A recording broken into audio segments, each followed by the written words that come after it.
ഇപ്പോൾ ഇടതുപക്ഷ MP-മാർ ജയിലിന് പുറത്ത് മാധ്യമങ്ങളോട് സംസാരിക്കുന്നുണ്ട്. അതിലേക്ക് പോകാം. ആദ്യം അതിനകത്ത് ചില കാര്യങ്ങളൊക്കെ ചെയ്തു കൊടുത്തിട്ടുണ്ട്. അപ്പോൾ ഒന്ന് ഉള്ളത്, നമുക്കറിയാം ഇത്രയും ദിവസമായി 8 ദിവസം കഴിഞ്ഞു. അപ്പോൾ ക്ഷീണിതരാണ്.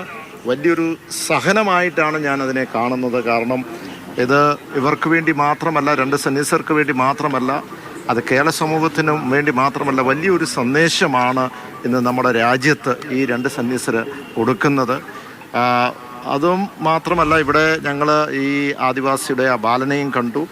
അപ്പോൾ വലിയൊരു പ്രതീക്ഷയിലാണ് ഇവരെല്ലാവരും. ഇവിടെ സൂചിപ്പിച്ചു എന്താണ് ഇന്നലെ കോടതിയിൽ നടന്നത് എന്ന് അവർക്കറിയില്ലായിരുന്നു. പക്ഷേ ഞങ്ങളതിൻ്റെ എല്ലാ വിവരങ്ങളും കൊടുത്തു.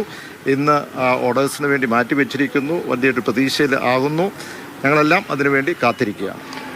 ഞങ്ങൾ 2 കന്യാസ്ത്രീമാരെയും അതുപോലെ ആദിവാസി ബാലനെയും കണ്ടു.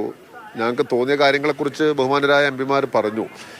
ആദിവാസി ബാലൻ്റെ കാര്യത്തിൽ തോന്നിയൊരു കാര്യം, യുവാവ് 19 വയസ്സ് ഉള്ളതാണ്.